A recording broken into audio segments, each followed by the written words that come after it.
הברכה רבה, אבל מצד לך מגזר, בברכה והצלחה, שתפלא ולתשיר, בכל העניינים. מה שישראל לאחרונה, נתפסו כמה עניינים. מה שרואה עוד, וגם משהו שעדיין משאיר ליבו. אז הייתה מה שהוא ומה ידיעתו. עושים. הכנראה שהיא מספיק, כאילו שהיום כבר כמה שעות בגיל עדיין ליבו, אבל יש עוד כמה שעות, אז יש להשתדל גם היום, בבשורות טובות. יש שמחה וטוב ליבו. כדי שחסידים מקפידים שכל עניינים יהיו שמחה. בשורות טובות, הצלחה רבה.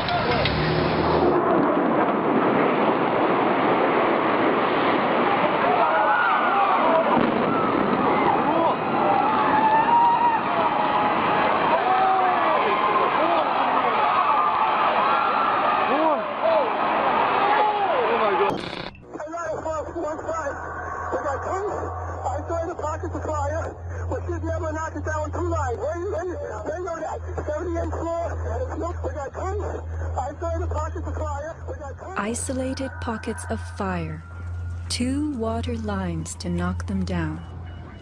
FEMA's executive summary relays that much of the fuel in the planes, jet-grade kerosene, was consumed by the initial fireballs and the following few minutes of fire. The Twin Towers were composed of 200,000 tons of steel and 425,000 cubic yards of concrete. The core of each tower was a rectangular pillar 87 by 133 feet, comprised of 47 steel box columns ranging from 36 by 16 to 52 by 22 inches. Inside there was the core, a rectangle of 47 columns made of 4-inch thick steel at the base. The cores combined might with ingenuity. In October of 2001, Scientific American told us that they just don't build them as tough as the World Trade Center. The story we were told. This rock-like steel grid gave way because fire warped the trusses, causing the bolts to fail. As the trusses sagged and fell, the floors dropped with them. In its 2002 documentary, Why the Towers Fell, PBS creates a video model. Once the trusses fail, the floors they were holding cascade down with a force too great to be withstood. The result is what's called a progressive collapse, as each floor pancakes down onto the one below. What remains standing? The tall, indestructible core. Why does PBS fail to explain the complete disappearance of the Twin Towers cores?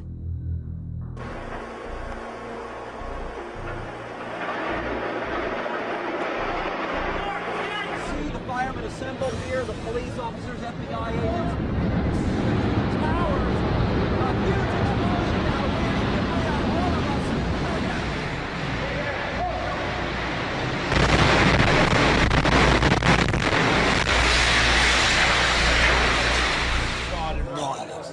Floor by floor, instead of popping out. It was if they had detonated. If they were planned to take down a building. Boom, boom, boom, boom, boom, boom, boom. All the way down.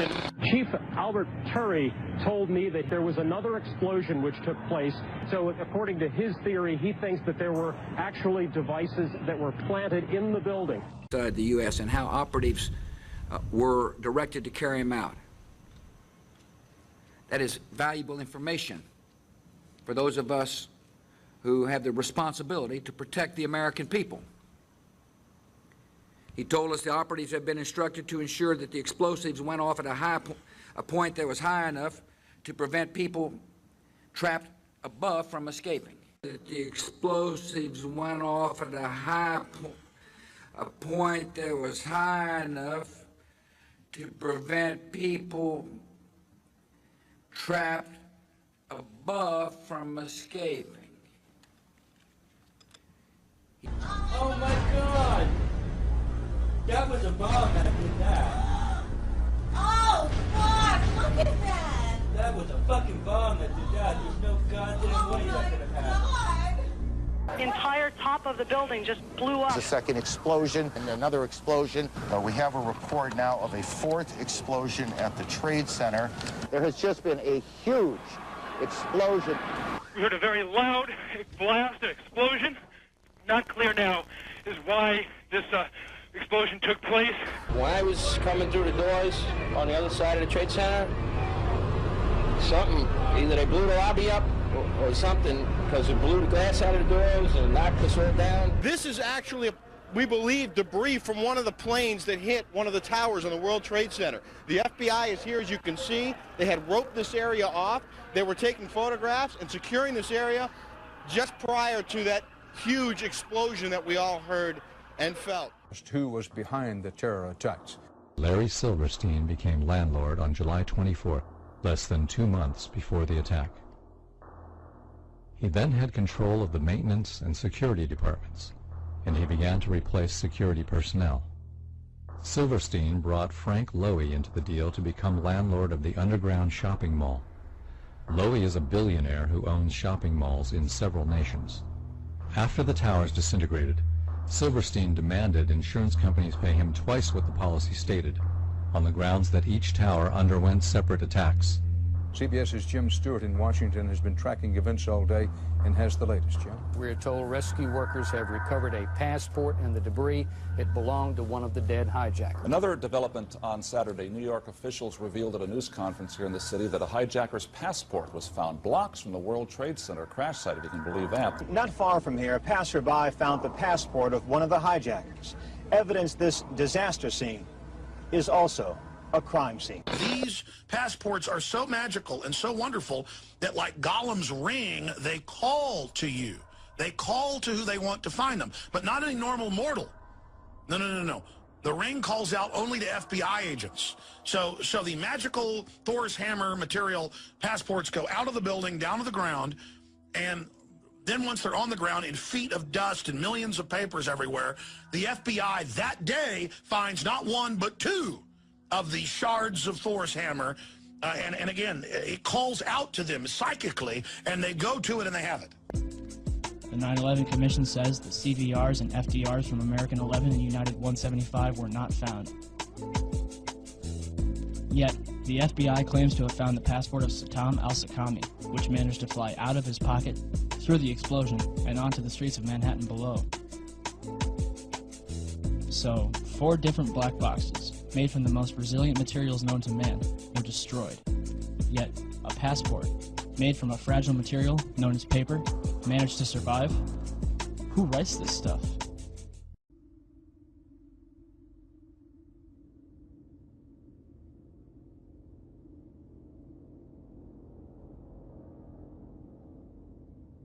You know, it might have appeared that way, but from my close-up inspection, there's no evidence of a plane having crashed anywhere near the Pentagon. The only site is the actual site of the building that's crashed in, and as I said, the only pieces left that you can see are small enough that you could pick up in your hand.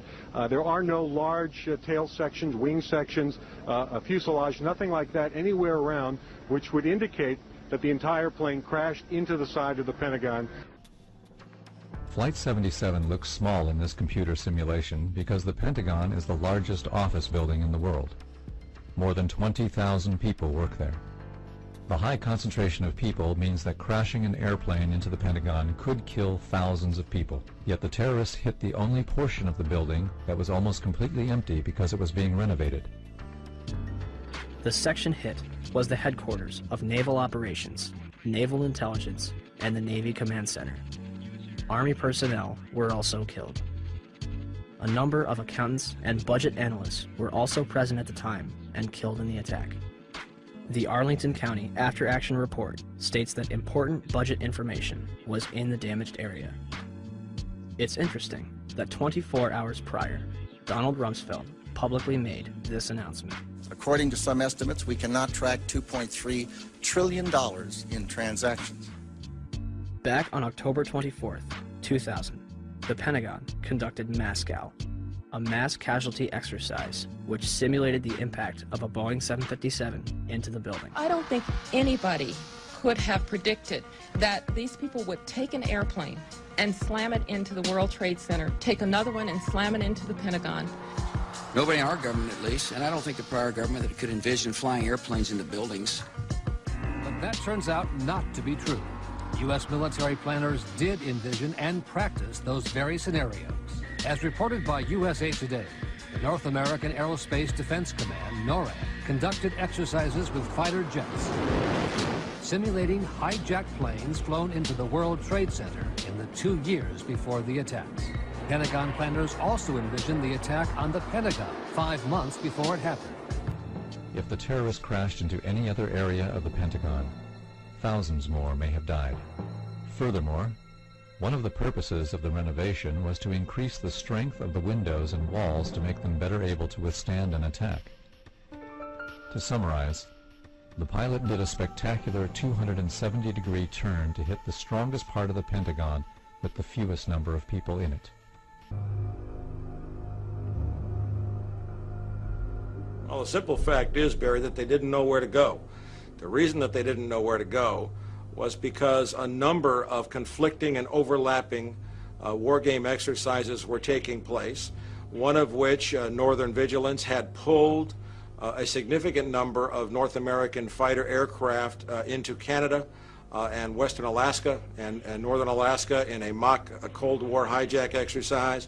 There was another drill, Vigilant Guardian, which was a hijack exercise, a command post exercise, but it involved the insertion of false radar blips onto radar screens in the Northeast Air Defense Sector. There was another exercise, Vigilant Warrior, which was, in fact, according to a NORAD source, a live fly hijack drill being conducted at the same time. With only 8 available fighter aircraft, and they have to be dispatched in pairs, they were dealing with as many as 22 possible hijacks on the day of 9/11, and they couldn't separate the war game exercises from the actual hijacks. NORAD Mission Commander ordered his only 3 other planes on alert in Virginia to scramble and fly north to Baltimore. Minutes later, when he was told that a plane was approaching Washington, he learned that the planes were flying east over the Atlantic Ocean, away from Baltimore and Washington. So that when the 3rd plane struck the Pentagon, NORAD's fighters were 150 miles away, farther than they were before they took off. And we can set up all of the oversight possible at great additional cost to the American taxpayers, and it won't be worth an Enron pension if the people responsible lie to us. If they take the records and doctor them into falsehoods, and if they get away with it. We do not have a clear explanation for why fighters from Andrews Air Force Base were sent out over the sea first and couldn't turn around because the 9/11 Commission seemed to change all the evidence just arbitrarily right before it issued its final report. So we don't have a clear explanation, but certainly it is all consistent with a motive that said make sure that the fighters don't get to any place in time to stop the 3 critical attacks on the World Trade Center and the Pentagon. Do we want to think about scrambling aircraft? Oh, God, I don't know. That's a decision somebody's going to have to make probably in the next 10 minutes. Let us never tolerate outrageous conspiracy theories concerning the attacks of September the 11th. Malicious lies that attempt to shift the blame away from the terrorists themselves, away from the guilty. According to some estimates, we cannot track $2.3 trillion in transactions. On the morning of September 11th, 2001, 19 men armed with box cutters, directed by a man on dialysis in a cave fortress halfway around the world using a satellite phone and a laptop, directed the most sophisticated penetration of the most heavily defended airspace in the world, overpowering the passengers and the military combat-trained pilots on 4 commercial aircraft before flying those planes wildly off course for over an hour without being molested by a single fighter interceptor. These 19 hijackers, devout religious fundamentalists who like to drink alcohol, snort cocaine, and live with pink-haired strippers, managed to knock down 3 buildings with 2 planes in New York. While in Washington, a pilot who couldn't handle a single-engine Cessna was able to fly a 757 in an 8,000-foot descending 270-degree corkscrew turn to come exactly level with the ground, hitting the Pentagon in the Budget Analyst Office where DoD staffers were working on the mystery of the $2.3 trillion that Defense Secretary Donald Rumsfeld had announced missing from the Pentagon's coffers in a press conference the day before, on September 10th, 2001. Luckily, the news anchors knew who did it within minutes. Osama bin Laden. The pundits knew within hours. Osama bin Laden. The administration knew within the day. Terrorists who committed these acts and those who harbor them. And the evidence literally fell into the FBI's lap. That a hijacker's passport was found blocks from the World Trade Center crash site, if you can believe that. But for some reason, a bunch of crazy conspiracy theorists demanded an investigation into the greatest attack on American soil in history. That investigation was delayed, underfunded, set up to fail, a conflict of interest, and a cover-up from start to finish. It was based on testimony extracted through torture, the records of which were destroyed. It failed to mention the existence of WTC-7, Able Danger, P-TECH, Sibel Edmonds, OBL and the CIA, and the drills of hijacked aircraft being flown into buildings that were being simulated at the precise same time that those events were actually happening. It was lied to by the Pentagon, the CIA, the Bush administration, and as for Bush and Cheney, well, no one knows what they told it because they testified in secret, off the record, not under oath, and behind closed doors. Nobody in our government, at least, and I don't think the prior government that could envision flying airplanes into buildings. Except the Pentagon, FEMA, NORAD, and the NRO. The DIA destroyed 2.5 terabytes of data on Able Danger, but that's okay because it probably wasn't important. NIST has classified the data that they used for their model of WTC-7's collapse, but that's okay because knowing how they made their model of the collapse would jeopardize public safety. Osama bin Laden lived in a cave fortress in the hills of Afghanistan, but somehow got away. Then he was hiding out in Tora Bora, but somehow got away. Then he lived in Abbottabad for years, taunting the most comprehensive intelligence dragnet employing the most sophisticated technology in the history of the world for a decade, releasing video after video with complete impunity and getting younger and younger as he did so, before finally being found in a daring SEAL team raid which wasn't recorded on video, in which he didn't resist or use his wife as a human shield, and in which these crack special forces operatives panicked and killed this unarmed man, supposedly the best source of intelligence about those dastardly terrorists on the entire planet. Then they dumped his body in the ocean before telling anyone about it. Then a couple dozen of that team's members died in a helicopter crash in Afghanistan. If you have any questions about this story, you are a paranoid, tinfoil, dog-abusing baby hater and will be reviled by everyone. If you love your country, you will never ever express doubts about any part of this story to anyone. Ever. This has been a public service announcement by the Friends of the FBI, CIA, NSA, DIA, SEC, MSM, White House, NIST, and the 9/11 Commission. Because ignorance is strength.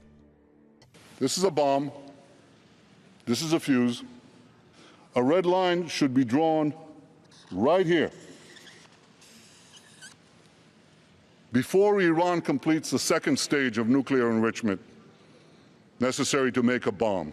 That Israelis who worked at the World Trade Center were warned by the Israeli government to take the day off on 9/11. And also the alleged art student spy ring, which was rounded up in 2002. And they, again, were supposedly Israeli Mossad agents. Now, both of these spy rings weren't prosecuted. And in fact, the stories have been quietly removed from things like Fox News websites and things. And the spies, or alleged spies, were just quietly deported back to Israel. My binoculars, and I could see the towers from my window. And this is where I'm looking. And all of a sudden, down there, I see this van park, and I see 3 guys on top of the van, and I could see that they were like happy. You know, they didn't look shocked to me. You know, they didn't look shocked. The FBI has now put out a nationwide APB, all points bulletin, for a white Chevy van with New Jersey registration. Written on the back is Urban Moving Systems. Apparently there are 3 male occupants. Let's repeat that. The FBI has now put out an APB, an all points bulletin, nationwide. They're looking for a white Chevy van with New Jersey registration, and written on the back of the white van are the words Urban Moving System. Apparently this van is carrying 3 male occupants. Obviously, if you see this van, you're asked to contact the FBI immediately. 6 hours after the attack, the van was stopped at a roadblock by patrolman Scott DiCarlo. We were asked to detain the van and the passengers. They were just removed from the vehicle, patted down for safety precaution and, detained. 911 call at 410 Park. I think once the FBI arrived, one of them stated that they were on our side. There's something to that effect. The mood was confusion. As people were driving by, they were screaming all sorts of excerpts. Profanity, things to that effect. Nothing that I'd care to repeat. 3-1 Dave, they're in service.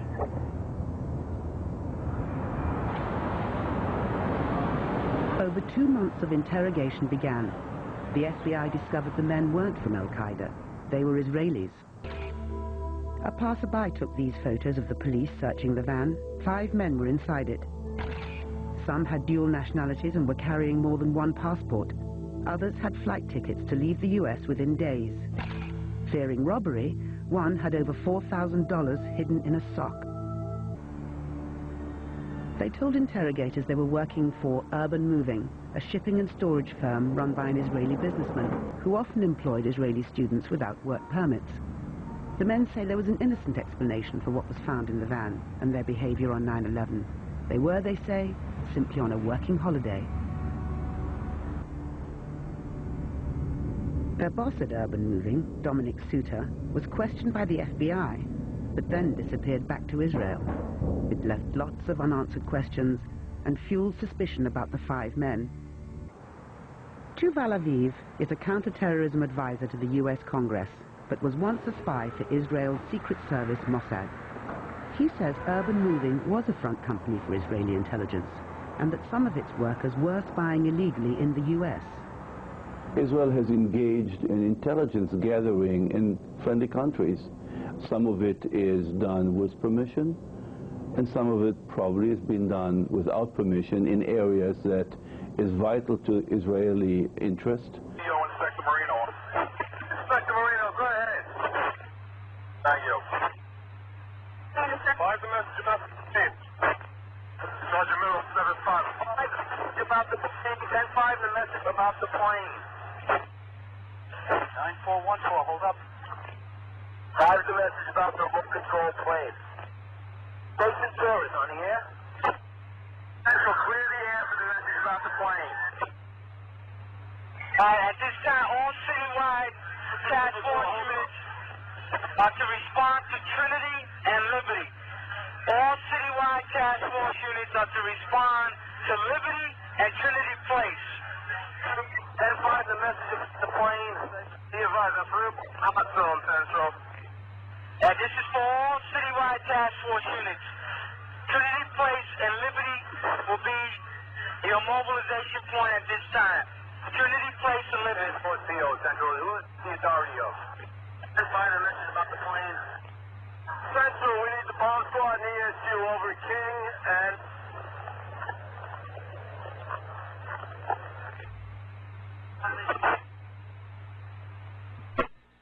Sergeant, last message. All units. Hello, Jameson on here. 9415, you on? Anybody advise the 10 stations operators? Bobby. Negative. Give an update on the plane. Central, I got a message on that plane. It's a big truck with a mural painted of an airplane diving into New York City and exploding. I don't know what's in the truck. The truck is in between 6th and 7th on King Street. All right, 10-4, I'll send the issue in the bomb squad there for Westgate. The board? The board, no risk message? That's fine. With a mural painted, airplane diving into New York, blowing up. 2 men got out of the truck, ran away from it. We got those 2 under. That's good. Are you holding those 2 guys, Kate? Them under. Let's get the music going here. Listen to that. Fucking beat the shit out of them. All right, get in. All right, listen, you need any further on those 2 guys over there? You all right over there, Kay? Yeah, both suspects under K. We have the suspects who drove in the van exploded. We have both of them under K. Let's get some help over here. Now, I'm sending you ESU there. I just want to make sure you and your guys are all right over there, Kay. That's all. What's the location, right, Kay? And word late tonight that 2 suspects are in FBI custody after a truckload of explosives was discovered around the George Washington Bridge. That bridge links New York to New Jersey over the Hudson River. Whether the discovery of those explosives has anything to do with other events today is unclear, but the FBI has 2 suspects in hand, said the truck load of explosives, enough explosives were in the truck to do great damage to the George Washington Bridge. But they arrested the 2 suspects and they're questioning them as we speak. Our apologies to our viewers about 5 minutes ago, but we do have an established connection now with CNN's Deborah Fayrick. The reports we're getting now, 2 or 3 men arrested on the New Jersey Parkway. Deborah, can you hear me now? Yes, I can. That is the information that I'm getting from 2 sources, that there was a van either on the New Jersey Turnpike or the Garden State Parkway, and that it was near the George Washington Bridge. There were 2 or 3 men who were in the van. The van was pulled over. It is not clear why the van was pulled over, but when it was, law enforcers found tons of explosives inside of the van. That is right now all I'm hearing, but again, 2 to 3 people in custody, and we are trying to get more information on that right now. Deborah, I don't mean to put you on the spot here. Do you know where on the Jersey Turnpike this was? How far from New York City? We do not know that. We are looking into that. There is one report that it was on the New Jersey Turnpike. There is another report that it was very close to the bridge, if not on the bridge. So again, these details are all emerging, and we're trying to piece them together. But that's what we've got so far. 2 to 3 people in custody right now, found with a van filled with explosives. Earlier we had heard that an FBI spokesperson said that there was a report on the George Washington Bridge, which is another facility which you folks are responsible for policing, a report that there had been a van stopped there that had explosives. Asked this week about another sprawling investigation and the detention of 60 Israelis since September 11th, the Bush administration treated the questions like hot potatoes. Just refer you to the Department of Justice with it. I'm not familiar with the report. I'm aware that some Israeli citizens have been detained. With respect to why they are being detained and the other aspects of your question, whether it's because they are in intelligence services or what they were doing, I will defer to the Department of Justice and the FBI to answer that. On March 6, 2002, a draft report from the DEA said it may well be an organized intelligence gathering activity. Despite all of this, all the Israelis were let go without any espionage charges being filed. Fox News anchors Britt Hume and Carl Cameron would do a 4-part investigation into these allegations in December of 2001 and yield stunning results. It has been more than 16 years since a civilian working for the Navy was charged with passing secrets to Israel.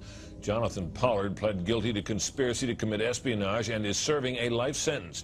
At first, Israeli leaders claimed Pollard was part of a rogue operation, but later took responsibility for his work. Now, Fox News has learned some U.S. investigators believe that there are Israelis again very much engaged in spying in and on the U.S. Since September 11th, more than 60 Israelis have been arrested or detained, either under the new Patriot anti-terrorism law or for immigration violations. A handful of active Israeli military were among those detained, according to investigators, who say some of the detainees also failed polygraph questions when asked about alleged surveillance activities against and in the United States. Investigators suspect that the Israelis may have gathered intelligence about the attacks in advance and not shared it. A highly placed investigator said there are, quote, tie-ins, but when asked for details, he flatly refused to describe them, saying, quote, evidence linking these Israelis to 911 is classified. I cannot tell you about evidence that has been gathered. It's classified information. Now, when the FBI investigated, it quickly unraveled to be the largest foreign spy ring ever uncovered inside the United States, the largest. Even the Soviet Union had not been spying on the United States as much as Israel has been doing.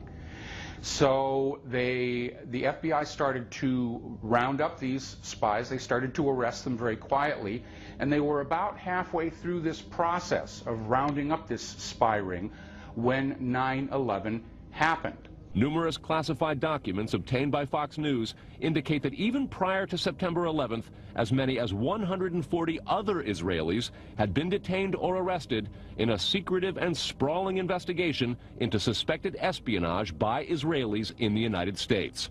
Investigators from numerous government agencies are part of a working group that's been compiling evidence since the mid-90s. These documents detail hundreds of incidents in cities and towns across the country that investigators say, quote, may well be an organized intelligence gathering activity. The first part of the investigation focuses on Israelis who say they are art students from the University of Jerusalem and Bezalel Academy. Documents say they, quote, targeted and penetrated military bases, the DEA, FBI, and dozens of other government facilities, and even secret offices and unlisted private homes of law enforcement and intelligence personnel. The majority of those questioned, quote, stated they served in military intelligence, electronic surveillance intercept, and/or explosive ordnance units. A General Accounting Office investigation referred to Israel as Country A and said, quote, according to a U.S. intelligence agency, the government of Country A conducts the most aggressive espionage operation against the U.S. of any U.S. ally. The document concludes, quote, Israel possesses the resources and technical capability to achieve its collection objectives. What about this question of advanced knowledge of what was going to happen on 9/11? How clear are investigators that some Israeli agents may have known something? Well, it's very explosive information, obviously, and there's a great deal of evidence that they say they have collected, none of it necessarily conclusive. It's more when they put it all together. A bigger question, they say, is how could they not have known? Almost a direct quote, Britt. It is now apparent that this intelligence ring was inside the U.S., had prior knowledge of 9/11, and had a classified role in 9/11, which officials refused to discuss. It was also able to penetrate U.S. intelligence agencies and secret offices, yet all were released. The men who were detained due to the report they were taping the first plane crash and then celebrating and joking about it actually went on television and admitted it was their job to record the attack.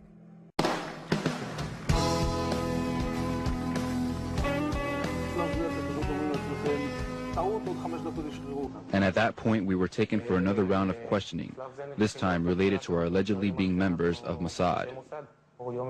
The fact of the matter is, we are coming from a country that experiences terror daily. Our purpose was to document the event.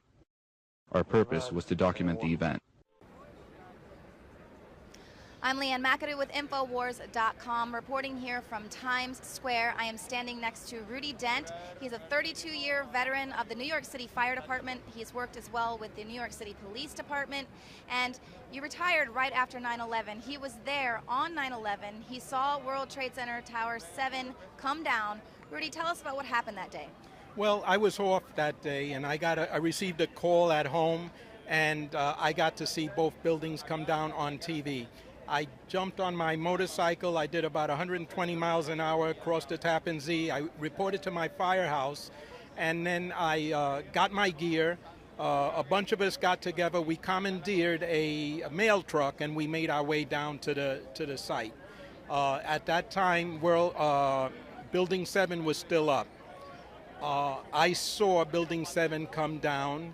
My fellow firefighters who were there, they did that involuntary jerk when a loud explosion goes off. You know, you can't help it, and they did.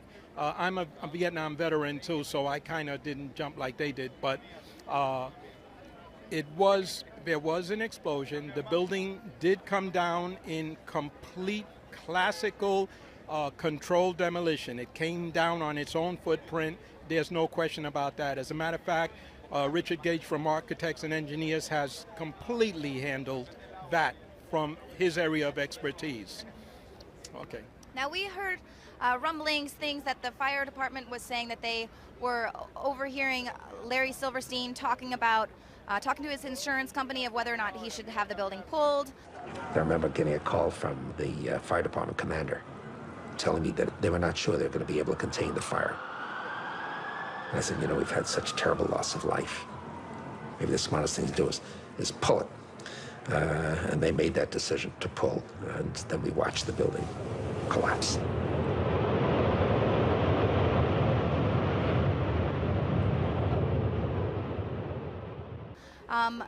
In your professional opinion, was the building pulled? Well, let me say this. In the New York City Fire Department, As I said, I had 32 years there. I was a chauffeur, and I was also a trained fire marshal. A fire marshal is considered an expert witness in court.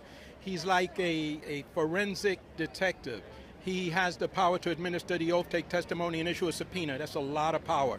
And he's a highly trained investigative person in his area of expertise, in arson. And we have no term that I know of that says pulling buildings. That's not our area of expertise. We've never done that. We don't do that. So for him to say that, I don't know where he pulled that out of, but it's just not part of our operations, okay?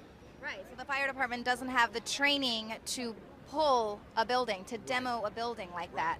We're not trained to do that. We've never done that in my 32 years. I know of no evolution whatsoever that does that.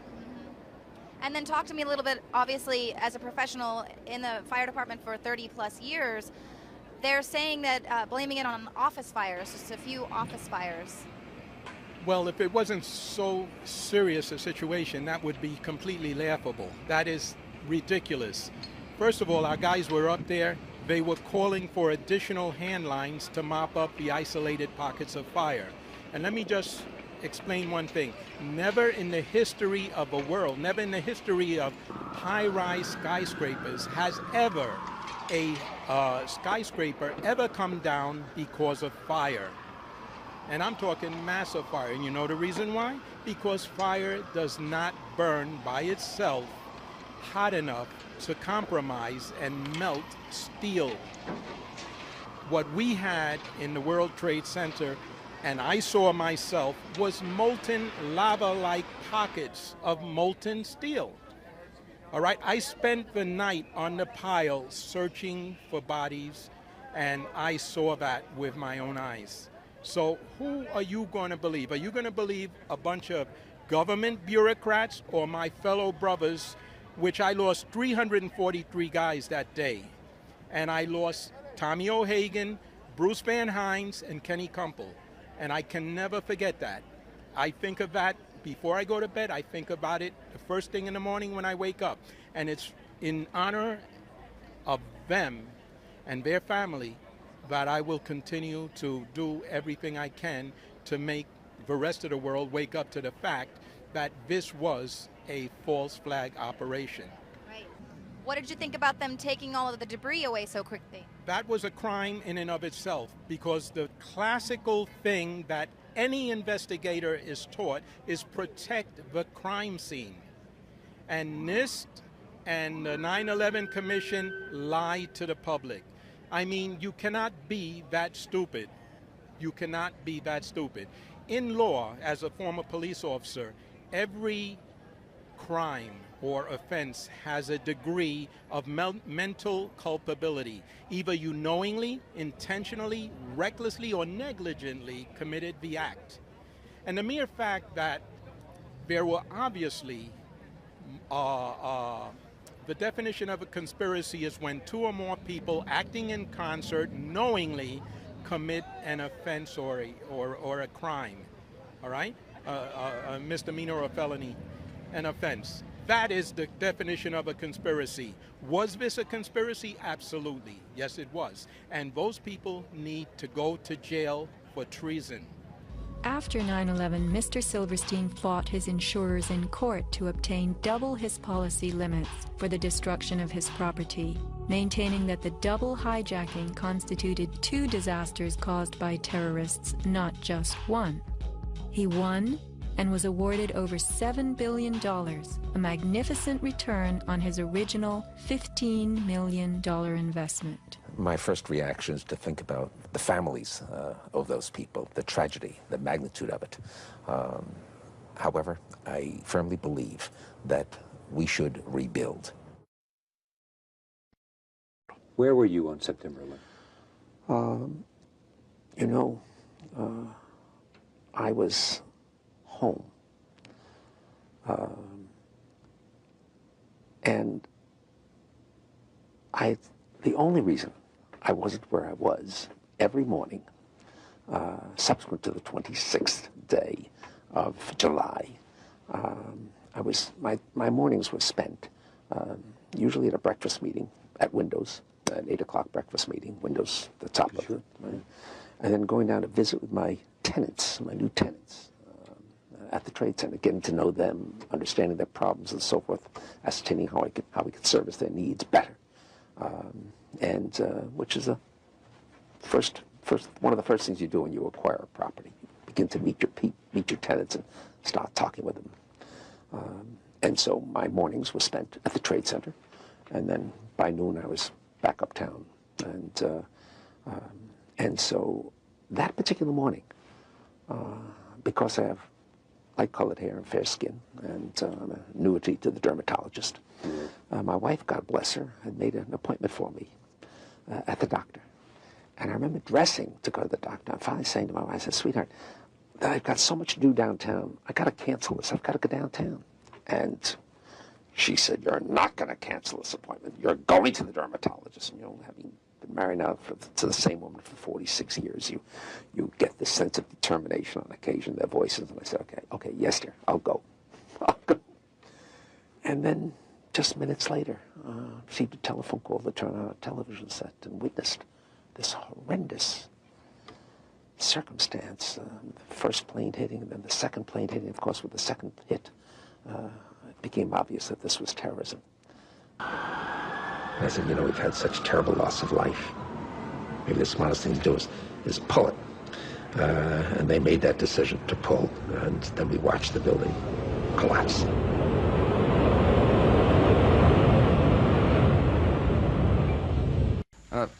Stretch. Big stretch. I'm sorry. Mr. President. I know you said there'll be a time for politics, but you've also said you wanted to change the tone of Washington. Howard Dean recently seemed to muse aloud whether you had advanced knowledge of 9/11. Do you agree or disagree with the RNC that this kind of rhetoric borders on political hate speech? Yeah. Look, there's time for politics. And, it's time for politics. And, it's an absurd insinuation. In that case, sir, can I follow up on something unrelated?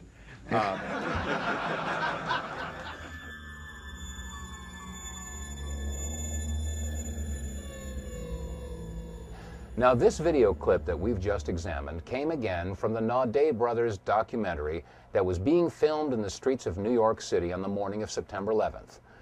This documentary about the New York City firefighters was going to be assembled at a later date, and it was not televised. In fact, there was no live coverage at all of Flight 11 as it hit the North Tower. After all, it was a surprise attack. So if there was no live television coverage of the first plane hitting the first tower, how do we explain the following comment from George Walker Bush? What was the first thing that went through your head when you heard that a plane crashed into the first? Well, I was sitting in a schoolhouse in Florida. I'd gone down to tell my little brother what to do, and you can go ahead and sit down. Just kidding, Jeb. And it's the mother in me. Anyway, I was sitting there, and my chief of staff, well, first of all, when we walked in the classroom, I had seen this plane fly into the first building. There was a TV set on, and I thought it was pilot error. Completely shocked. Unbelievable. Right, that's the view from the Palestinian side. Joining me now here in the BBC World studio is the former Israeli Prime Minister Ehud Barak, who's in London at the moment. Mr. Barak, welcome to BBC World. First, your reaction, having heard what's happened. At least 4 planes have been hijacked, and there may be more. The world will not be the same from today on. I don't know who is responsible. I believe we will know in 12 hours. Bin Laden sits in Afghanistan. There is a source of who else terror. do you identify, though? Because we're not saying he's responsible for this necessarily. No, we don't say that he's responsible. Every simple step, crossing borders or going on a plane or on a ship, will become more complicated. It's a time to launch a operational, concrete war against terror, even if it takes certain pains from the routine activities of our normal society. This is the time to deploy a globally concerted effort led by the United States, the UK, Europe, and Russia against all sources of terror. Consistently, along 6 or 10 years, Iran, Iraq, Libya, North Korea, this is the only way. Without this clarity of purpose, there will be no world order, no world order possible.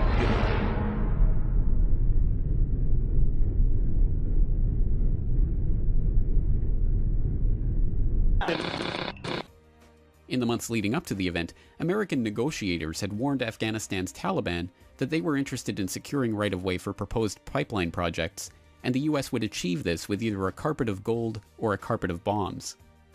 The Bush administration's first major national security directive, a full-scale battle plan for the invasion of Afghanistan, including command and control, air and ground forces, and logistics, was drafted and sitting on the president's desk to be signed off on September 4th, 2001. 7 days before the 9/11 attacks.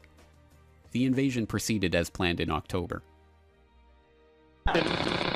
If you take out Saddam's regime, I guarantee you that it will have enormous positive reverberations on the region. The reverberations of what happens with the collapse of Saddam's regime could very well create an implosion in a neighboring regime like Iran. Has reported Israel's former Prime Minister Benjamin Netanyahu has publicly said the September 11th attacks have been good for Israel.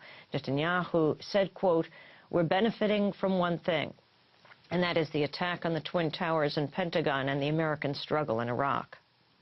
End quote. It was one of the most audacious acts of terror the world had ever seen. They used 350 kilos of gelignite and TNT, and they planted the bomb in broad daylight in a building full of people. The bomb killed 91 people and 45 others were injured. But little did the bombers of Jerusalem's King David Hotel back in 1946 know that they were one day to be hailed as the founding fathers of a new age of terror. For their success inspired waves of imitators around the world. We didn't mind being called terrorists then, because we actually used force, such force, a brutal force, in order to get rid of them. This is the story of the birth of modern terrorism, of the activists who invented it, and of how it has been appropriated and dispersed around the globe.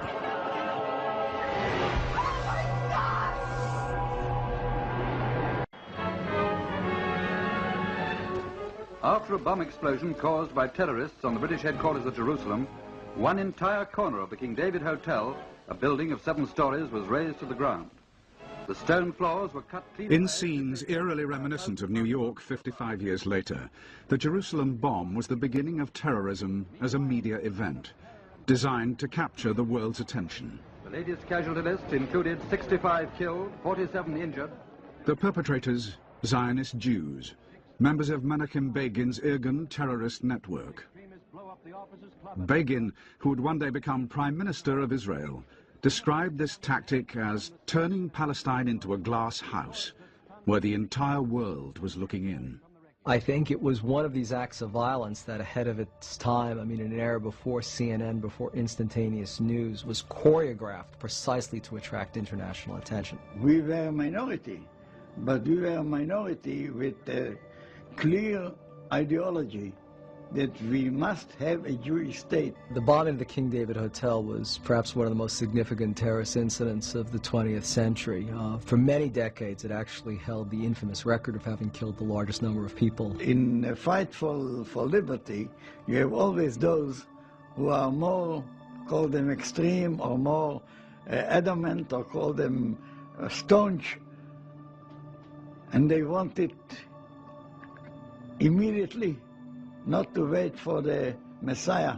The British military and administrative headquarters was here, in the south wing of the King David Hotel in Jerusalem.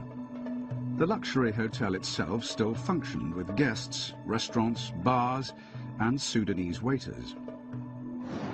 If we succeed, It's very important the whole world will see that he can fight even the British. Begin and Ellis decided on a daring plan. They would strike at the very heart of British rule, the King David Hotel itself. If they succeeded here, the whole world would take notice. The terrorist bomb was hidden in 7 milk churns and delivered in a hijacked pickup truck to the hotel's basement kitchen. We jumped out and everyone took up their positions. I took the churn and started to run.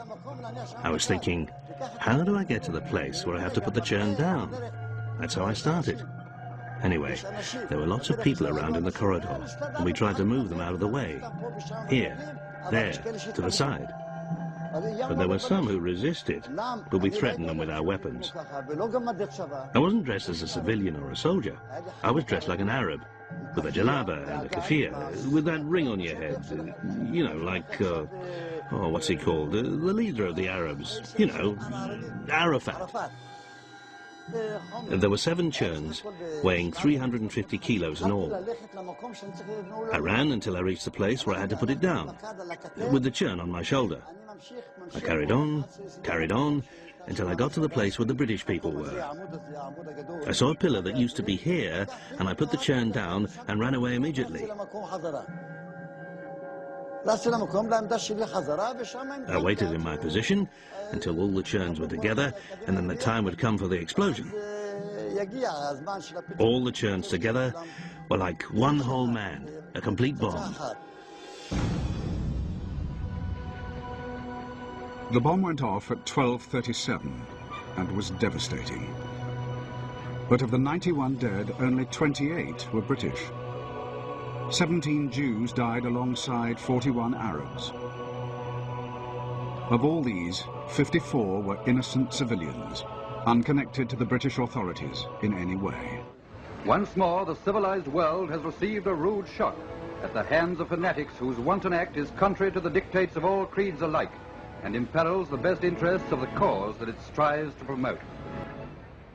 The Irgun denied that they aimed at civilian targets, but one man at least had a different opinion. In 1948, the British Chief Secretary in Palestine, Sir Henry Gurney, wrote in his diary of how one Irgun attack was indiscriminately aimed at civilian targets and was designed to create panic among the population. 3 years later, Gurney himself was to be assassinated. By 1948, the British and the world community had lost their appetite for the fight against the Jewish terrorists, and the British abandoned Palestine.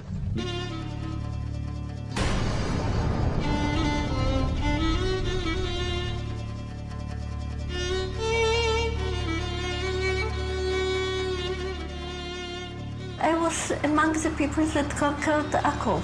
When we were walking around, we entered a flat. There was a pair of shoes of a small child, maybe 2 years old. They didn't have time to put on the shoes, so they left the shoes and they ran away. They left everything.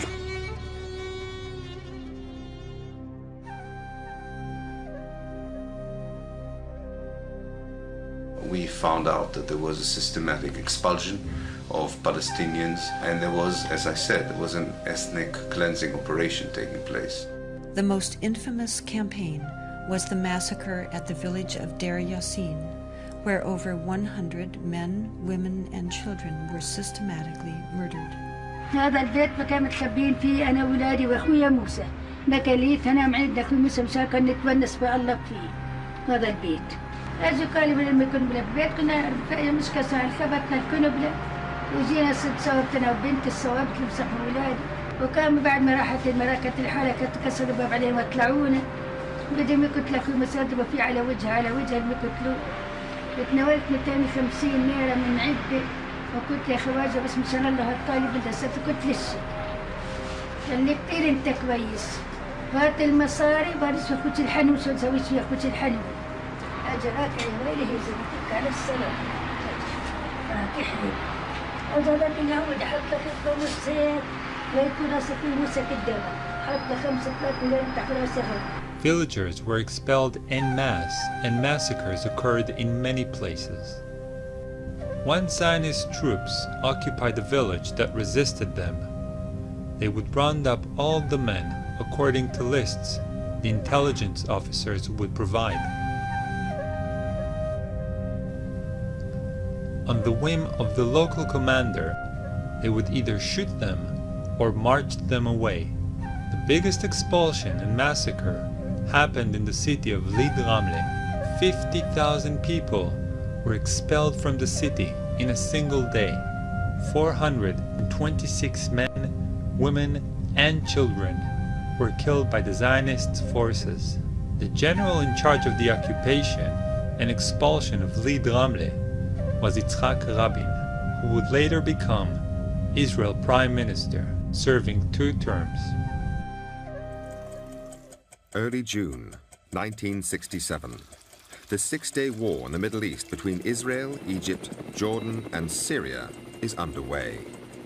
A spy ship, very lightly armed, but bristling with antennae, steams into the Mediterranean to eavesdrop on the conflict. It is patrolling in international waters off the Egyptian coast. At 2 in the afternoon, on June the 8th, with the war reaching its climax, Israeli jets and motor torpedo boats launch an unprovoked attack on the ship. They drop napalm and strafe its decks with rockets, cannon fire, and armor-piercing rounds before trying to sink it with torpedoes.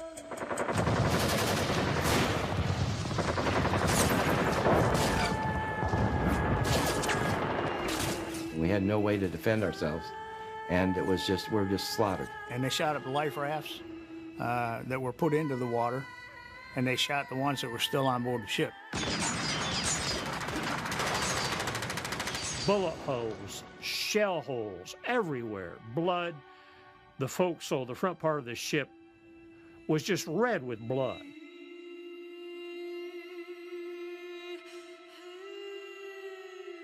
Throughout the attack, the ship flies the Stars and Stripes, the flag of Israel's closest ally, the United States of America.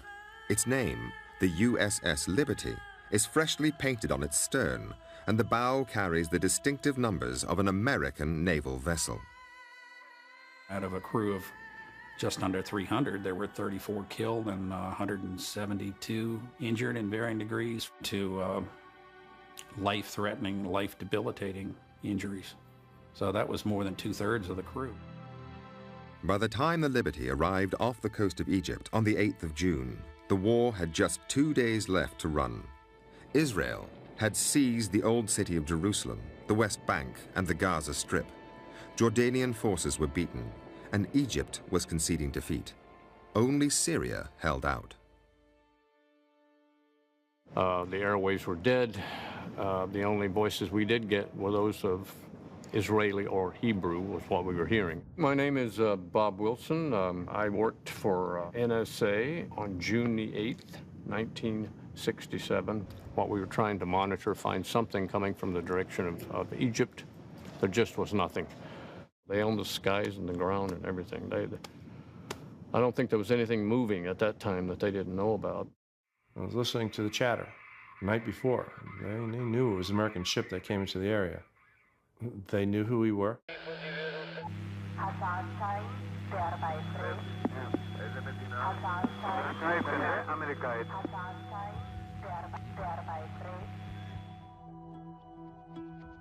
For the first time, this and other evidence allows us to reveal the true story of what happened that day and what came after. When a deadly assault by one ally on another was covered up, and an American president was manipulated by the secret agents of a foreign power, events that have shaped U.S.-Israeli relations ever since.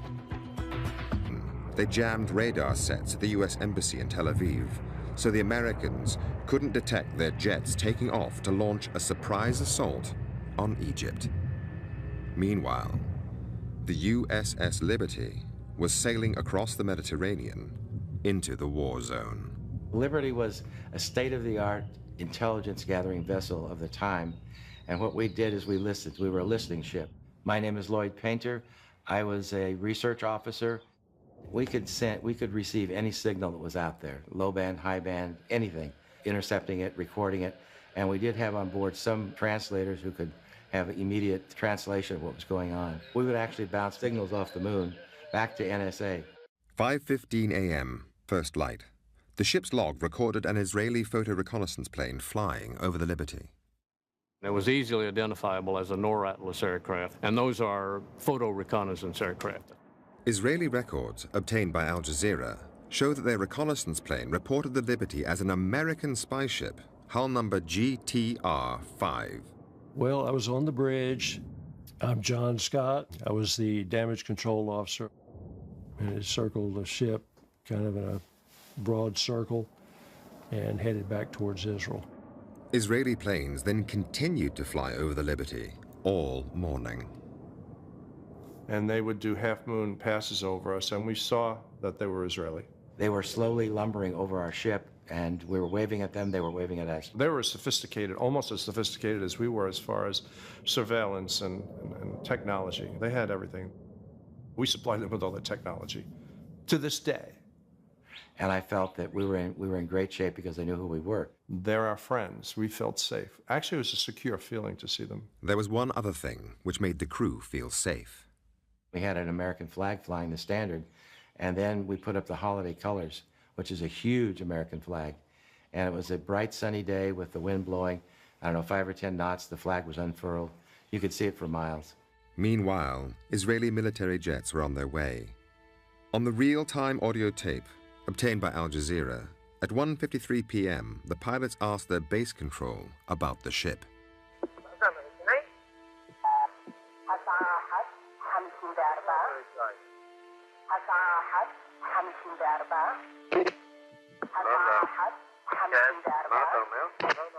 The USS Liberty was the only ship of any size in the area. The American Sixth Fleet, including 2 aircraft carriers, was 500 miles away. Sun was shining, blue sky, clouds, nice, people sunbathing on the deck. We had lunch, and 5 minutes later, maybe, here came the jets, and nobody really knew what was happening until they started firing at us.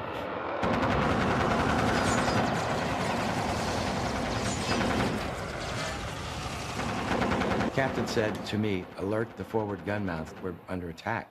And I tried to raise the 2 sailors in the forward gun mounts.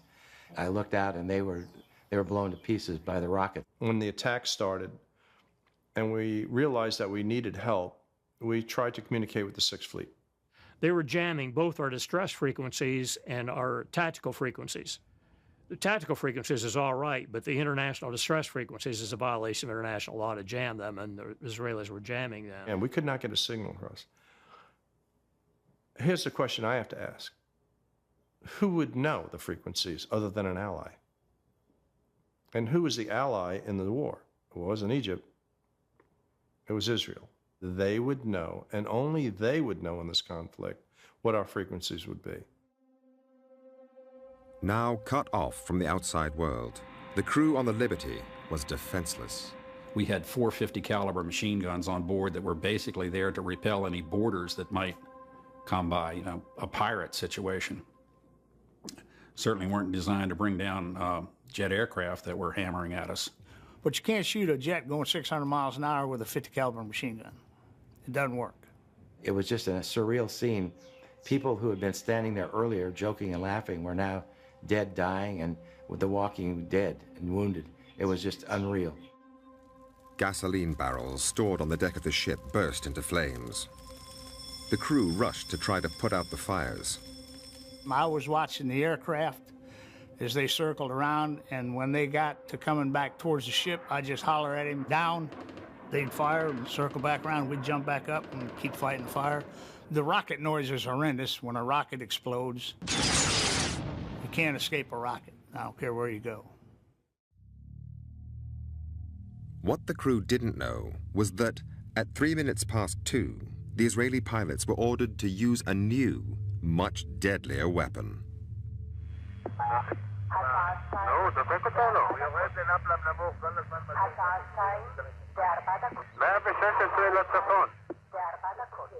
The biggest problem, I guess, from that was the napalm, which they dropped from the airplane. The napalm had burned, scorched almost the entire front part of the ship, the bridge area, The whole top side of the ship had been set on fire, and it was all charred. It was no longer navy gray. You have to stop the fires, to stop the flooding, to keep that ship afloat. That's your home. You got nowhere else to go. You can't pack up and go down the road, because there is no down the road. Up above, the Israeli military argued about what should happen next and who should sink the Liberty.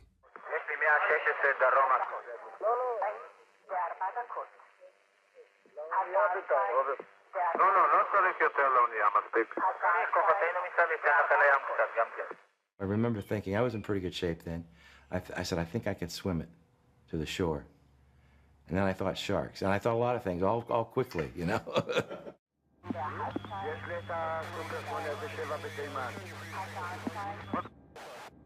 At 11 minutes past 2, with the Israeli jets running out of ammunition, the pilots were instructed to fly down and confirm the identity of the ship.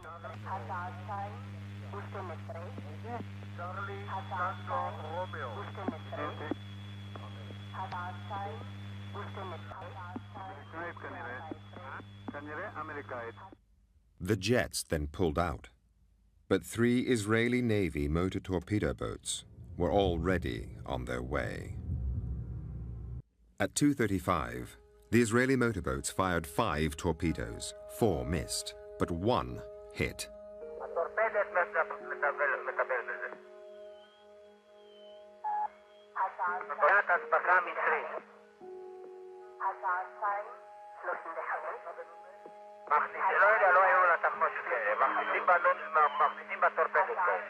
It had been over 9 hours since the Israeli military first identified the Liberty.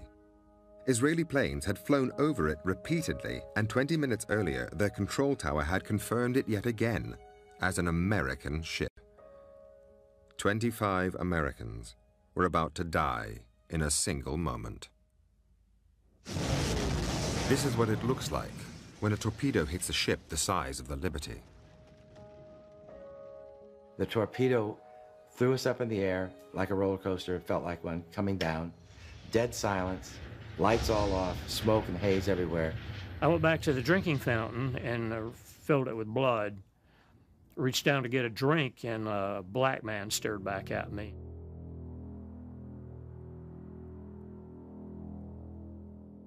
And when it fell back to get right, it just kept getting wrong. Kept sinking and sinking and sinking. And my job was to try to get probably 20 or 30 wounded sailors out to the main deck and to the life rafts. So I went up and looked out myself before I tried to get anyone up. And that's when I observed a motor torpedo boat, Israeli, machine gunning our life rafts. The crew of the Liberty were now trapped on board their own ship with nowhere to run and nowhere to hide. The torpedo boats came in closer and began to machine gun the ship using armor-piercing projectiles. The armor-piercing, the shells that they were using were leaving holes about that big around in the metal plating. Just peeled it out like it was orange peel. One of the radio men had taken a reel of coax cable and ran it from one of the transmitters back there to that whip antenna, and took some shrapnel in the process. He got out a mayday. Firefox, Firefox, this is Rockstar, Rockstar. Under attack by unidentified surface and naval air units, require immediate assistance. The American Sixth Fleet was 500 miles away and picked up the signal. So did the Israeli armed forces. The attack stopped shortly afterwards. The American aircraft carriers were in the middle of a nuclear weapons drill and had to rearm with conventional bombs before they could take off. Once the Israelis knew the US jets were in the air, they summoned the American naval attaché and told him there had been a terrible mistake. The American planes were recalled. Their plan was to take the Golan Heights starting on the 9th of June. This was the 8th of June. They couldn't communicate with their forces up there in Golan Heights without the Liberty intercepting the messages. And so, what do? Well, if you're pretty sure that the U.S. is going to have to let you off on this, you destroy the ship, you sink all the tapes as well, and you destroy all the survivors, so that You can go up on the Golan and not give the U.S. the opportunity to bang on you again, say, look, don't do it. In other words, in the Israeli frame of mind, it was better to ask for forgiveness rather than for permission. And that's precisely what they did. They went up on the Golan the next day. They didn't want us to know about it. They didn't want us to interfere with their plans. And that's one explanation. Now there's another. And this is sort of gory. There is Al-Arish, which is up about 1,000 prisoners. And prisoners are a real pain, you know, in Sinai. You have to feed them, you have to give them water, and it's a real pain. And so what happened here, according to Bamford and these eyewitnesses, is that Egyptian prisoners of war, there are about 300 or 400 of them in the coastal town of Al-Arish there in the Sinai, they were lined up, they dug their own graves, they were shot, and that's the way they took care of the Egyptian prisoners. Now, the Liberty is patrolling directly opposite Al-Arish, okay, in international waters, but with an easy range to pick up the intelligence on what's going on there, okay. Line of sight. I mean, you could see the Liberty big as it can be right off the shore. Now, the Israelis were well aware of that, and that wouldn't be terribly good PR to get back to the U.S. Israeli helicopters flew out to the Liberty. The U.S. Naval Attaché dropped a brown paper sack on the deck in the forepart of the ship, weighted down with an orange, had a business card in it. It landed right next to the severed leg of one of the deck personnel. And the note said,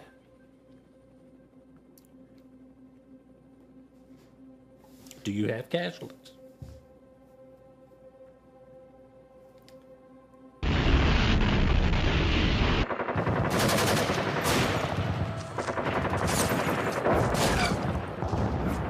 As soon as the news reached Washington, the attack on the Liberty instantly triggered a domestic political crisis. According to documents released under the Freedom of Information Act, one solution suggested in American government circles was to sink the Liberty so journalists could not photograph it and inflame public opinion against the Israelis. We know that the establishment of Israel was just and necessary, rooted in centuries of struggle and decades of patient work. But 60 years later, we know that we cannot relent, we cannot yield, and as president, I will never compromise when it comes to Israel's security. I want to thank you, Democrats and Republicans, for your common support for Israel, year after year, decade after decade.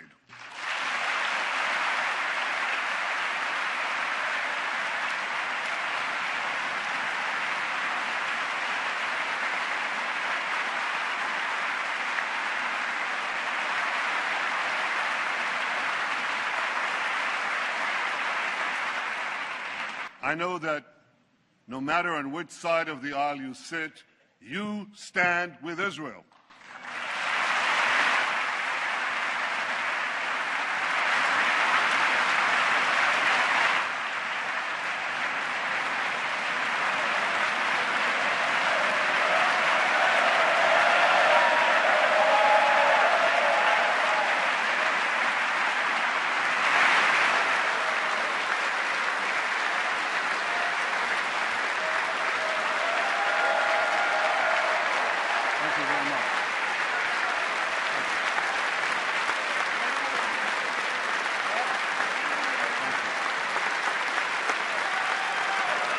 Thank you.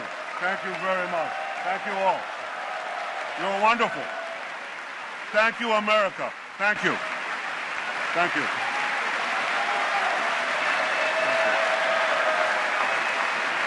Thank you.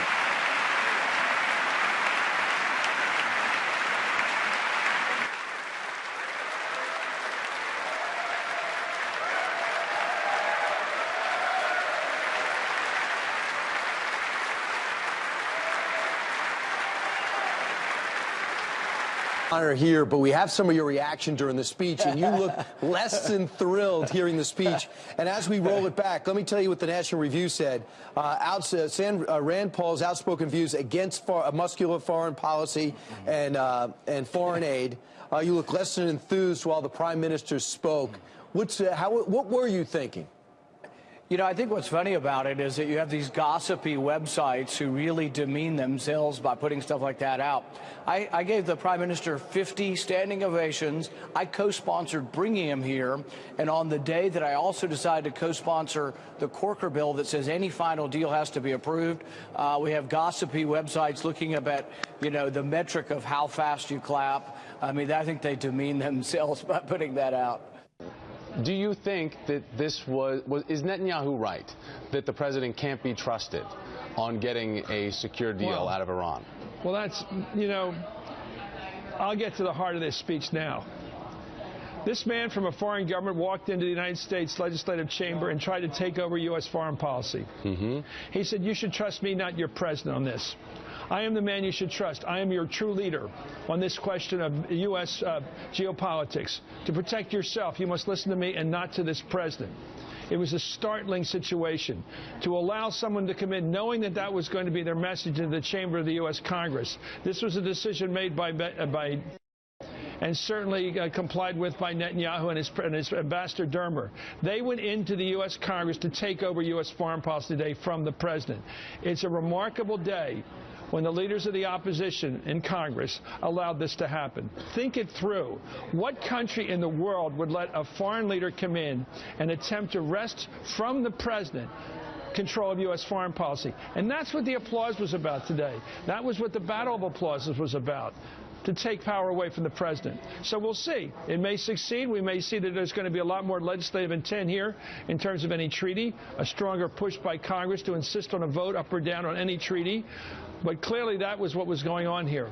When it comes This was a takeover attempt by Netanyahu with his complying American partners to take American foreign policy out of the hands of the president. Chris, as you say, it was stunning, especially when we get certain reaction. The Atlantic's Jeffrey Goldberg. In fact, we'll start tonight in the Middle East, where Israel... What? Israel isn't supposed to defend itself? Oh, yeah, if Mexico bombed Texas, will we exercise What other countries held to the same standard as Israel? People that want to destroy our terrorists? 4,000-year claim. It's the only democracy in the Middle East, you self-hating Jew?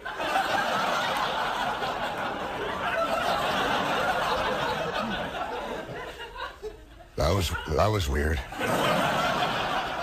Anyway, what I was saying was last Thursday saw the start of a new ground offensive launched by Israel.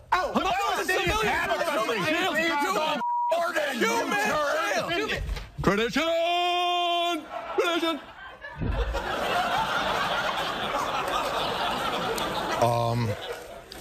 Holy look, obviously there are many strong opinions on this issue, but just merely mentioning Israel or questioning in any way the effectiveness or humanity of Israel's policies is not the same thing as being pro-Hamas.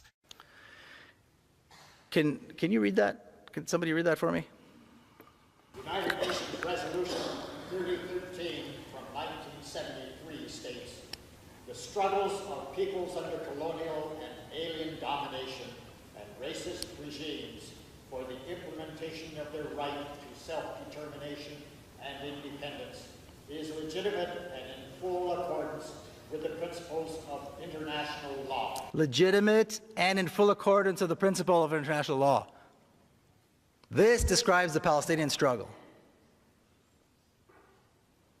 because that is exactly what Israel is. Now, in this picture, I stand with my friend Jamal, who sat in Israeli prison for many, many years. In fact, he was given a life sentence, but he was exchanged in one of the prisoner exchanges between Israel and the PLO. And the reason he was given a life sentence is because he killed a soldier.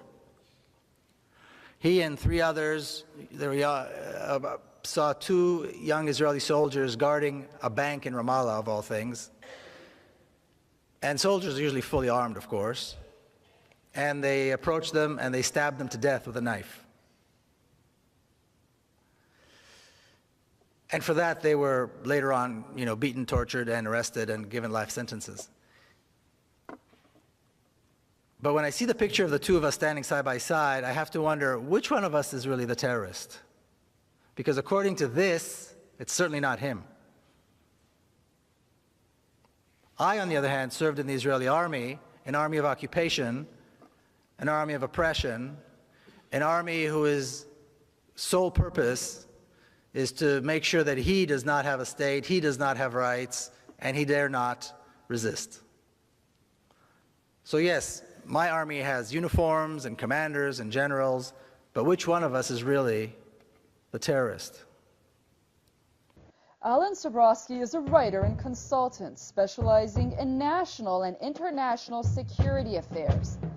In December 1988, he received the Superior Civilian Service Award after more than 5 years of service at the U.S. Army War College as Director of Studies, Strategic Studies Institute, and holder of the General of the Army Douglas MacArthur Chair of Research. A Marine Corps Vietnam veteran and a 1986 graduate of the U.S. Army War College, Dr. Sobrowski's teaching and research appointments have included the U.S. Military Academy and the Center for Strategic and International Studies. While in government service, he held concurrent adjunct professorships at Georgetown University and the Johns Hopkins University of Advanced International Studies. His published work includes 13 books or monographs and over 160 articles, chapters, and book reviews. So what happens when a military insider puts the devastating terror attacks of 9/11 directly at Israel's doorstep? Dr. Alan Sobrowski, thank you so much for joining us on The Autograph. My pleasure, Susan. Tell us how you make the case for Israel's involvement in the tragic 9/11 attacks. There were several different ways of doing it, Susan, and this may be a little bit more background than some of your people need, but I began to have suspicions about what had happened on 9/11 about 2 weeks after the attacks. There were several discontinuities that made no sense to me whatsoever. The behavior on the part of some of the named terrorists, these 19 Arabs on 4 planes, running around flying schools like loose cannon, not having the pilot skills to fly the aircraft, no recognition for what they had done afterwards in their own area, their own community. And it struck me that for many reasons, none of the arguments that were being given for what they did made any sense. But I then immediately forgot about it until about 2 years ago. And then I came across a video which I found to be extremely disturbing. That video was an interview with a Dutch demolitions expert named Danny Jowenko.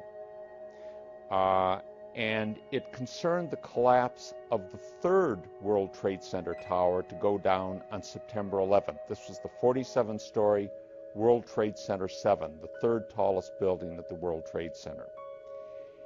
Jowenko had never heard of it. Neither had I.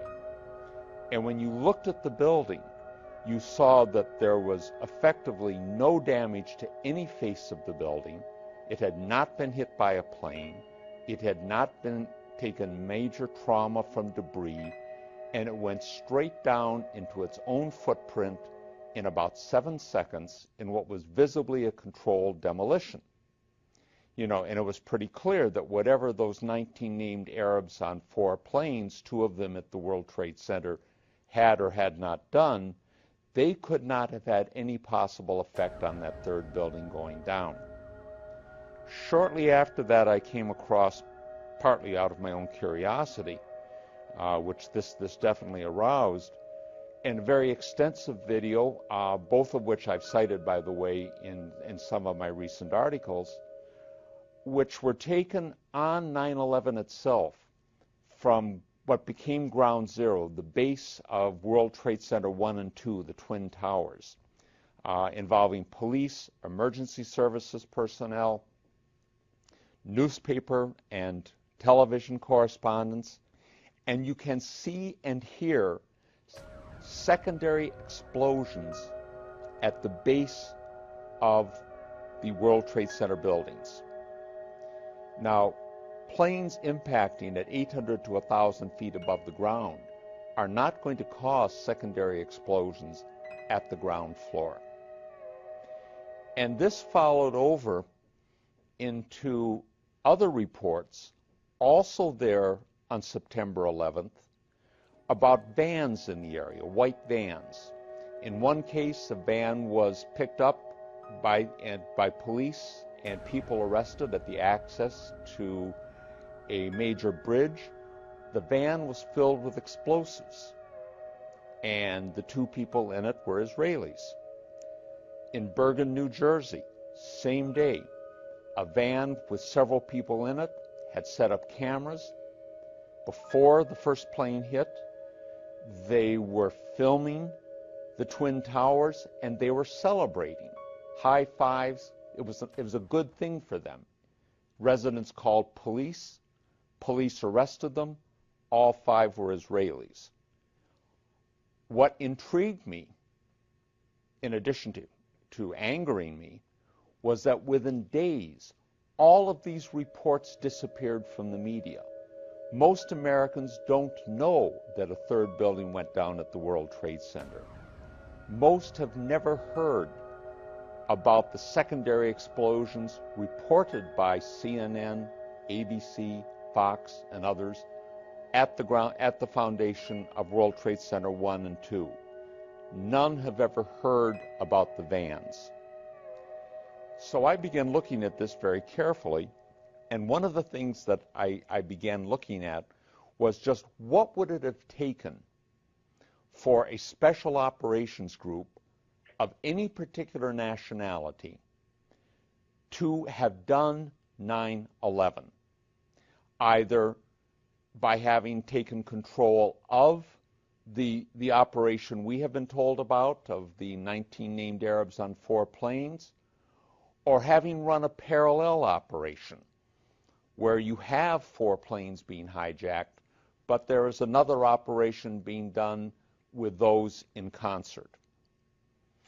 And I picked up 3 particular factors that would need to be taken into account.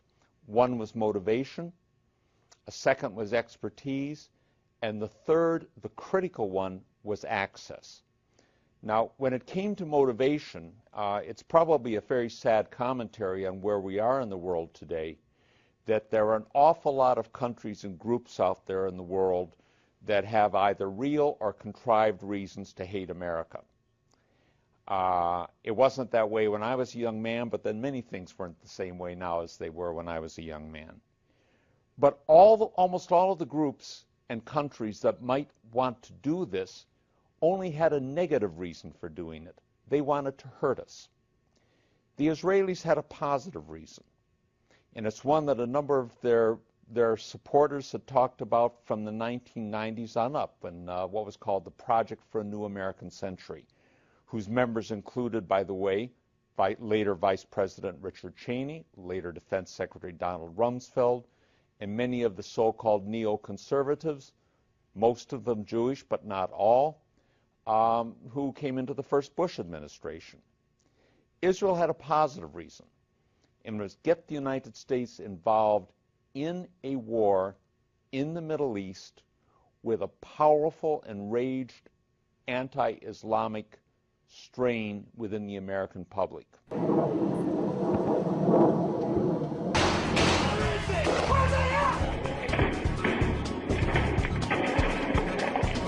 He records his unit as it conducts raids trying to kill or capture insurgents.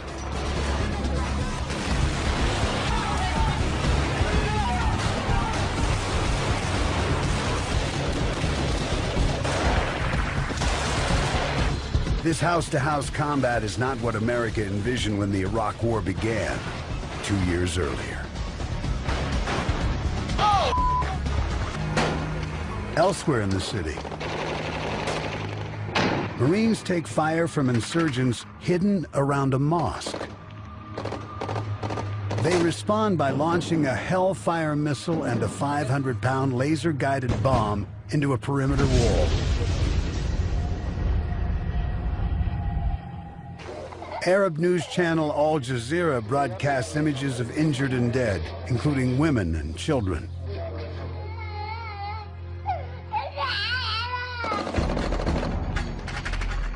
The Marines now believe they're within days of securing the entire city of Fallujah. But the televised images inflame Iraqis. Hey, watch your Fire!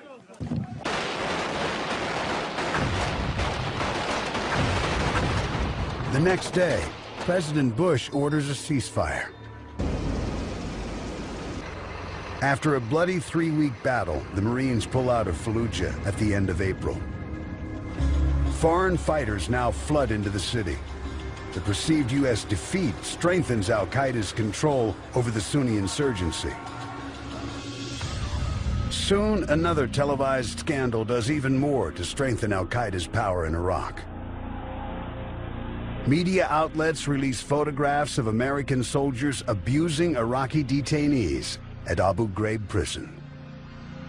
The pictures of that abuse served as incredibly effective recruiting tools. Thousands and thousands of jihadis were created by that abuse. I can't tell you how many guys we buried, American soldiers we buried because of that. That was the worst time for that to happen. You took a hornet's nest and you literally threw it on a bonfire. That they needed a catalytic event to produce this. They even talked about it in terms of another Pearl Harbor is needed to bring the American people into this fight. The second was expertise. Lots of expertise out there. Bringing buildings down and controlled demolitions is something that almost any intelligence agency of any country in the world can do or can contract. There are many private agencies that do this. But one thing is absolutely clear. Neither those 19 named Arabs on the plane nor al-Qaeda as an organization had the expertise, the technical expertise to do that. The World Trade Center security was an Israeli-owned company. Security at all 3 of the airports from which the 4 aircraft on 9/11 departed, ICTS, was an Israeli security company.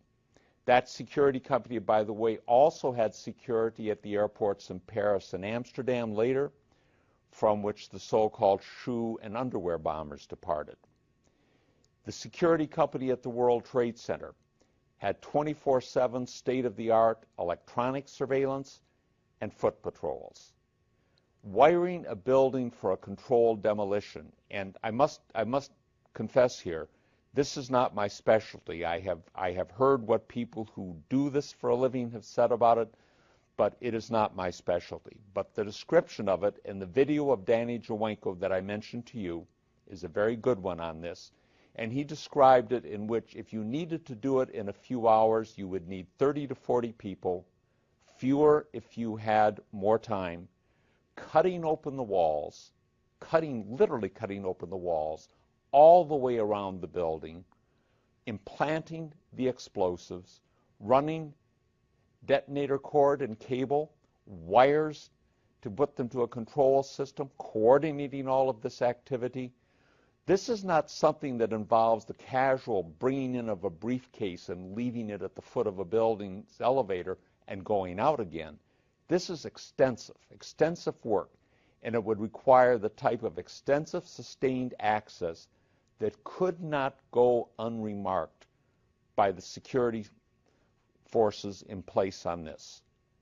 How about an elevator modernization, which we know was going on the 9 months prior to 9/11?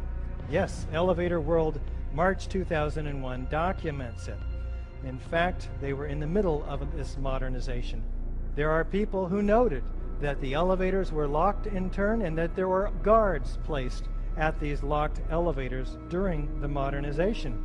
Of course, you would have to have access to security. Securicom was brought in. Who sits on the board of Securicom? Marvin Bush, the younger brother of George Bush.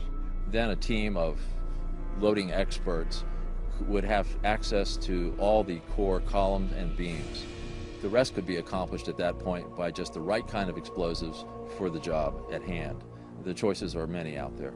You wouldn't need miles and miles of det cord. You could have used wireless remote detonators, and they have been available for years. You need to only look at an action movie to see them in use, and of course the military has them as well.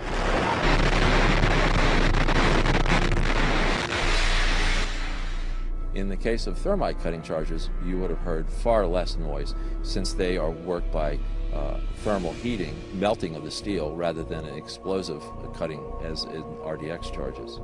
Well, you wouldn't have found steel casings to be left in the rubble. They haven't been used for years. What we use now is RDX copper-jacketed shape charges, and when they're initiated, there's nothing left of those charges. And in the case of thermite, well, thermite self-consuming cutting charges have been around since they first patented in 1984. So there would be nothing left in the debris pile except some residue of molten iron. They also needed the ability to evade an apprehension and to have their escape concealed. And they had that done. All of the Israelis who were apprehended in those vans were later released in about 2 months at the direction of Michael Chertoff, then the second director of Homeland Security, a dual U.S.-Israeli national. There is no mention of them in the mainstream media, which is largely Zionist-owned. All of the major networks, all of the major national newspapers, all 3 of the weekly news magazines, all of the major political journals, most of the major publishing houses. It simply didn't happen.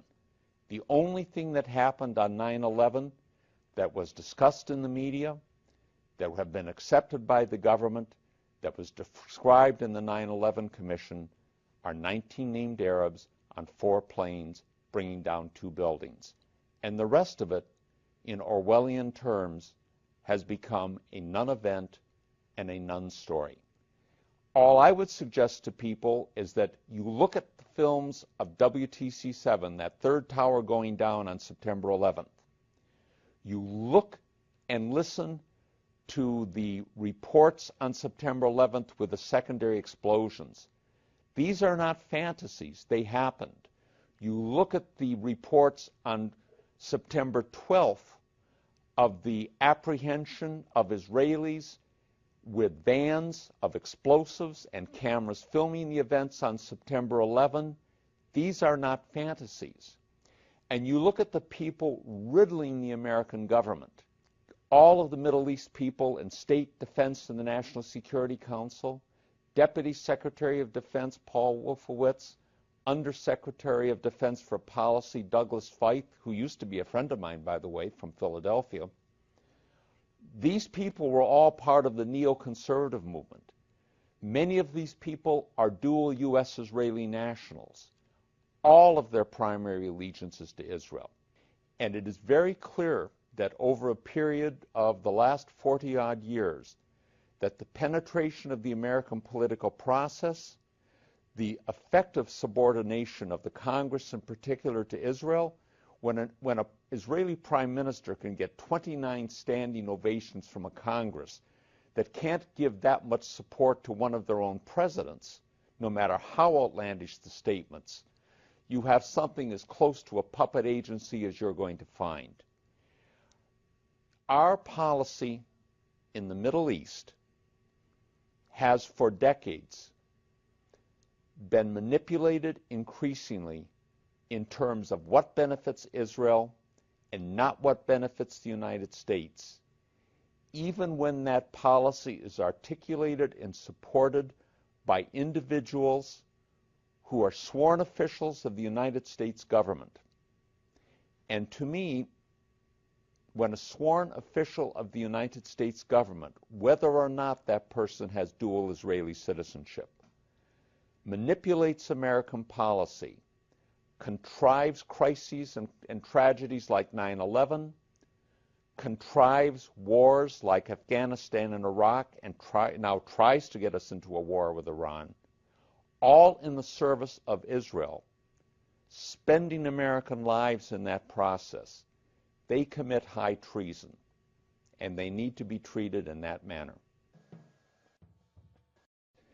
The thing that's intriguing about Zionism, and I think I use the phrase that it's a real witch's brew of xenophobia, ultranationalism, and militarism, with a nice scrap of regional imperialism built into it.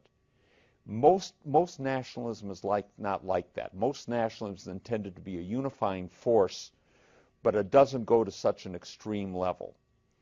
A second element of it is that when you have competing nationalisms, it's very, very rare to find anything that involves the level of antipathy and hatred to the other side.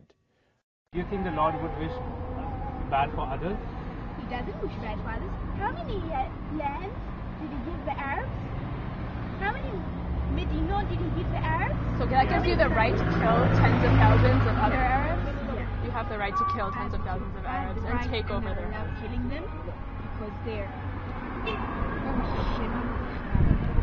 I don't know what that means, but actually I don't want to know because it hurts me.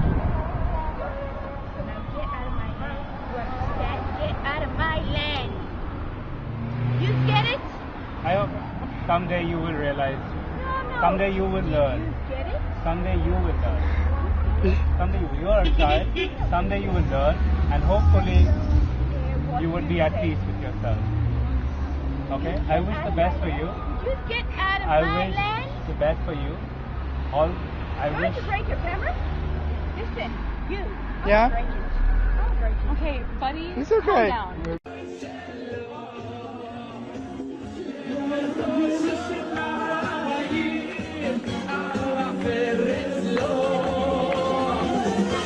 Israel is occupying the Palestinian people in my name, in the name of world Jewry, and I myself, an American Jew, am here to say that that is completely unjustified and ethically reprehensible. And we will, world Jewry and all people of the world will not stop until this occupation ends and until the Palestinian people have their right of return, their right to live without occupation, and equal rights within Israel. That is why we are here.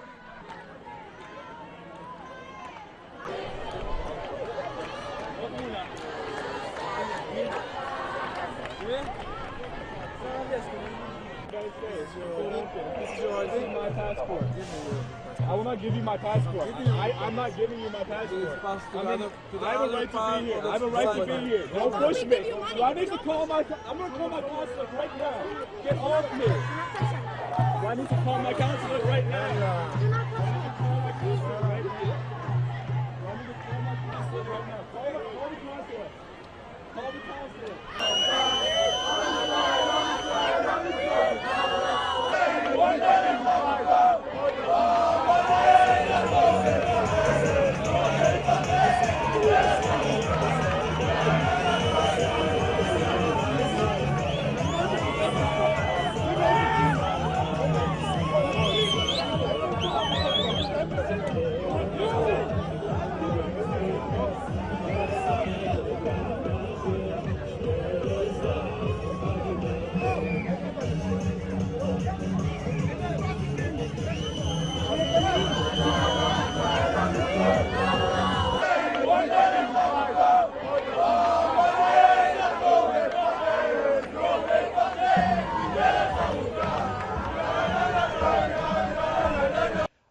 I think many Americans are finding it difficult to relate to their government, but the idea that there's any kind of a mass movement there because of the relationship to Israel is simply not the case.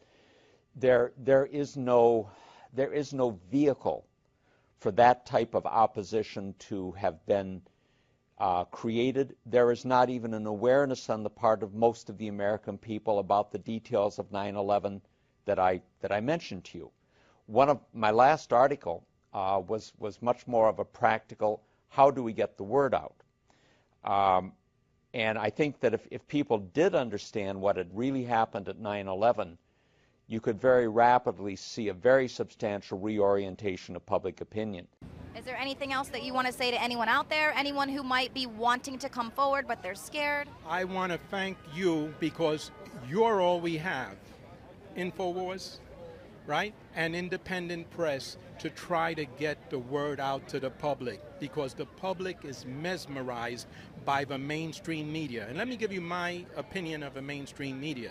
The mainstream media is, their mission is to act as the most effective weapon of mass deception and public manipulation the world has ever seen.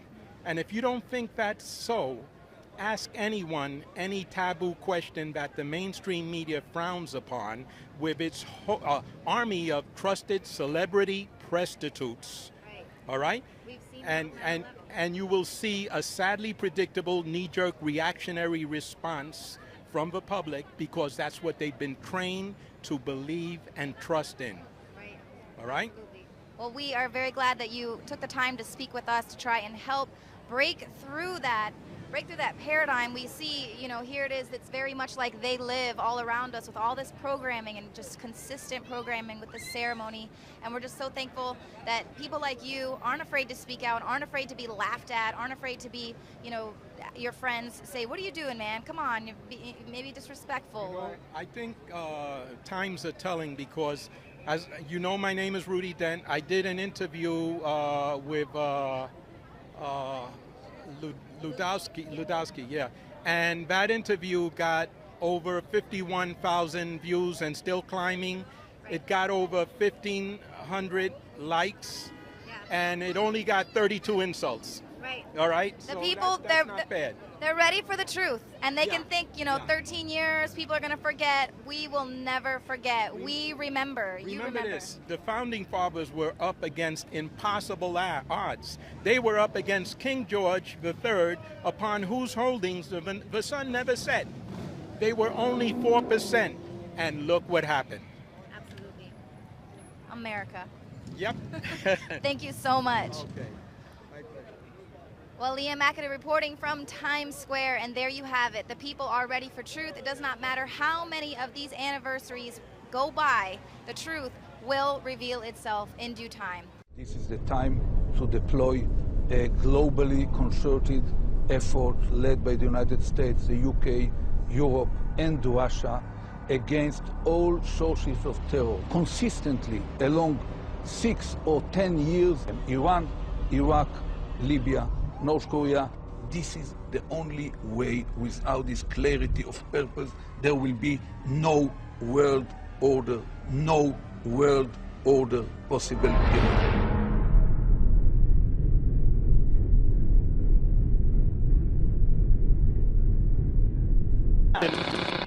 If you take out Saddam's regime, I guarantee you that it will have enormous positive reverberations on the region. The reverberations of what happens with the collapse of Saddam's regime could very well create an implosion in a neighboring regime like Iran. In the Middle East, Iran now dominates 4 Arab capitals: Baghdad, Damascus, Beirut, and Sana'a. The most dangerous of these regimes is Iran. If this regime or its despotic neighbor Iraq were to acquire nuclear weapons, this could presage catastrophic consequences. Only the United States can lead this vital international effort to stop the nuclearization of terrorist states. Time is running out. We have to act.